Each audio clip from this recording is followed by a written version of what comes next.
कर्णकर्कश आवाज करणाऱ्या 70 बुलेट वाहनांचे सायलेन्सर काढून शहरातले जैन चौकात रोड रोलर फिरवत सायलेन्सर स्क्रॅप करण्यात आले आहे। शहर वाहतूक शाखेच्या वतीने करण्यात आलेल्या कारवाईचं नागरिकांमधून कौतुक केलं जात आहे।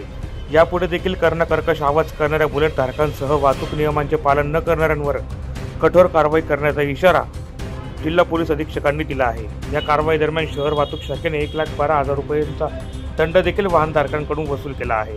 वाहतूक नियमांचे पालन न करणाऱ्यांना आळा बसावा या उद्देशाने 20 डिसेंबर ते 27 डिसेंबर पर्यंत शहरातल्या संतोषी महाराज चौक, कालिका माता मंदिर, 12 पत्तर चौक, मामलेदार चौक, जहीन चौक या भागात शहर वाहतूक शाखेच्या वतीने कर्णकर्कश आवाज करणाऱ्या बुलेट धारकांसह वाहतूक नियमांचे पालन न करणाऱ्यांवर कारवाई करण्यात आली होती।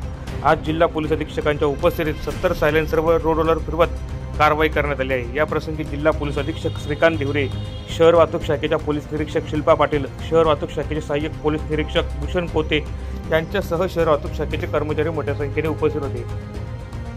मुद्दामून कॉलेजेसच्या परिसरामध्ये जे मुलं मोठ्या प्रमाणामध्ये बाईकला आणि बुलेटला सायलेन्सर लावून ईव्ह टीझिंग करतात, त्यांच्याकरिता आपण जेवढे सायलेन्सर जप्त केले होते त्या सर्वांचा आपण आज इथे नायनाट केलेला आहे, जेणेकरून या भावनेतून कोणी आपला कायदा हातात घेऊ नये आणि नॉईज पोल्युशन आणि ईव्ह टीझिंगसारखे प्रकार घडून यासाठी आपण हा उपक्रम केलेला आहे। त्याच्यामध्ये सगळ्यांना एक गोष्ट सगळ्यांनी नोंद घ्यावी, मोटर व्हेकल ॲक्टच्या 198 कलमान्वये याला मोठ्या प्रमाणात फाईन आहे। त्याचप्रमाणे जुवेनाईल लोक जे आहेत त्यांना जरी आपण गाडी फिरवताना 5,000 रुपये इतका मोठा दंड आहे। त्याच्यामुळे अशा प्रकारचं व्हायोलेशन कोणी करू नये याचा हा संदेश आहे। धन्यवाद।